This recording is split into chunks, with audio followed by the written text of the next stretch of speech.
नमस्कार दोस्तों, एक बार फिर से स्वागत है वायरल खबर में। अभी हम मौजूद हैं लखनऊ किको गार्डन में। दोस्तों, आज से करीब 6-7 महीने पहले होम्योपैथिक डॉक्टर्स की एक टीम यहाँ पे आई हुई थी। काफ़ी संख्या में ये लोग थे और यहाँ पर अपनी मांगों को रखी थी। उसके बाद में प्रशासन के आश्वासन के बाद में ये लोग यहाँ से चले गए थे। हालांकि 16 तारीख से ये लोग फिर से लगातार लखनऊ के इको गार्डन में डटे हुए हैं और लगातार धरने पे बैठे हुए हैं। ये जानते हैं क्या कुछ कारण रहे जिसके बाद आपको दोबारा धरने पर लौटना पड़ा?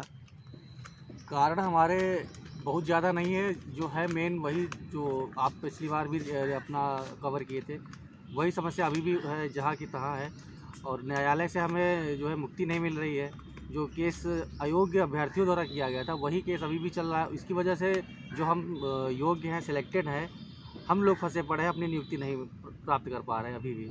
और वही 1 साल 15 महीने के ऊपर हो रहा है समय, लेकिन अभी भी वही जस की तस समस्या है जी, अगर सरकार और प्रशासन के सहयोग की बात की जाए तो क्या कुछ सहयोग रहा उनका? देखिए, सरकार और प्रशासन के यदि सहयोग की आप बात करते हैं तो पिछले 2019 फरवरी से जब से हमारी वैकेंसी आई हुई है और उत्तर प्रदेश अधीनस्थ चयन सेवा आयोग द्वारा जब से उसकी समस्त प्रक्रियाएं पूर्ण की जा रही हैं, तो शासन आयोग और समस्त सरकारी महकमा अपने स्थान पर शून्य रहा है। उसने किसी प्रकार की हम लोग की मदद नहीं की। हम लोगों की नियत गुहार लगाने के पश्चात भी और वहाँ बार बार याचना करने के पश्चात भी कि आपने जो महंगे महंगे वकील कर रखे हैं पर हियरिंग पे 2-2, 3-3 लाख रुपए पे, आप उनको वहाँ भेजकर न्यायालय में हमारा कोर्ट केस निस्तारित करवाएं। उसके बाद भी सरकार की कोई मंशा नहीं दिख रही है कि वो हम लोग को किसी प्रकार के ज्वाइनिंग देने के मूड में है।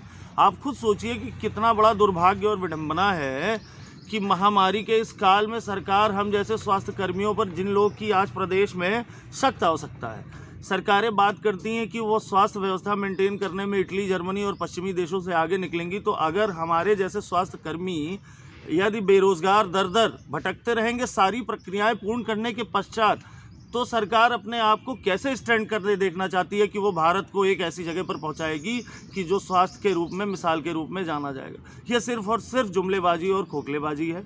यदि सरकार चाहती है कि किसी प्रकार का हम लोग का भला करे तो शीघ्र अतिशीघ्र इसमें माननीय मुख्यमंत्री योगी आदित्यनाथ जी हस्तक्षेप करते हुए और माननीय अध्यक्ष प्रवीण कुमार से बात करें, क्योंकि जितने भी इस समय भर्ती और चयन आयोग हैं सब माननीय मुख्यमंत्री जी की रिपोर्टिंग है। और वो चाहें तो हमारा जो भर्ती प्रकरण है, जो कोर्ट केस है, वो मात्र 1 से 2 हियरिंग में निस्तारित हो सकता है। मुख्यमंत्री जी के जनता दरबार में आप लोग गए थे? मुख्यमंत्री जी के जनता दरबार में हम लोग कम से कम 50 से 60 बार जा चुके हैं। लिखित और मौखिक रूप से मुख्यमंत्री जी से मुलाकात कम से कम 20 बार हो चुकी है। वहाँ ही मुख्यमंत्री जी ने मात्र और मात्र सिर्फ आश्वासन दिया है। उस आश्वासन को जब हम लोग आगे लेकर के उनके बाकी सरकारी महकमों के पास जाते हैं तो उन लोग के कान पर जूं नहीं रेंगती। कदाचित या तो वो मुख्यमंत्री जी की सर्व स्वरोजगार योजना का वो जो है लाभ किसी को देना नहीं चाहते हैं, अथवा वे मुख्यमंत्री जी के आदेशों का पालन नहीं करना चाहते हैं। अच्छा, बीजेपी के, भारतीय जनता पार्टी के कौन कौन से ऐसे नेता और मंत्री रहे हैं जिनसे अब तक आप लोगों ने मुलाकात की है? हमारे विभाग के आयुष मंत्री जी हैं, आयुष मंत्री जी से भी मुलाकात हुई है। उन्होंने भी बस आश्वासन दिया। हमारे आयुष मंत्री, आयुष विभाग के ही हमारे विशेष सचिव, उनसे मुलाकात करी गई है, उन्होंने भी आश्वासन नहीं दिया। बस मतलब मात्र और मात्र आश्वासन ही मिल रहा है हमको हर जगह से।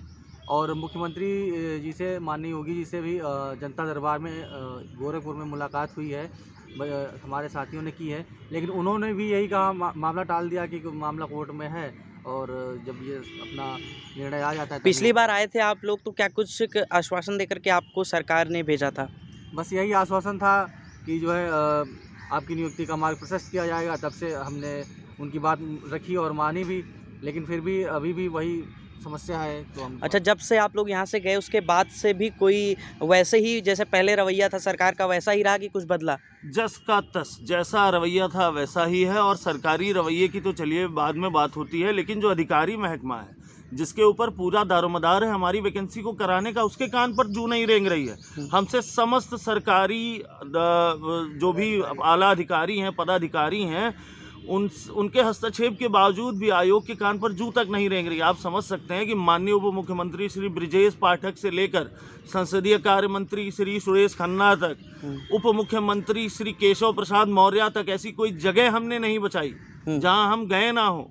सबने हमारे विभागों में संपर्क स्थापित किया, लेकिन उसमें सिर्फ और सिर्फ जुमलेबाजी नजर आई और खोखलेबाजी नजर आई, और उसका कोई लाभ हमें नहीं प्राप्त हुआ।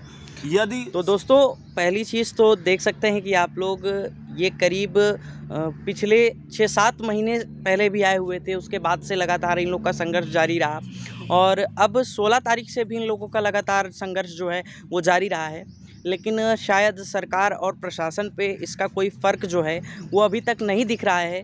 पिछली बार भी ये लोग आए हुए थे, पिछली बार भी इनको पता नहीं क्या कुछ आश्वासन दे करके सरकार ने भेजा है। हालांकि अभी तक अपनी ही बातों पे चलने का काम जो है वो सरकार नहीं कर पाई है।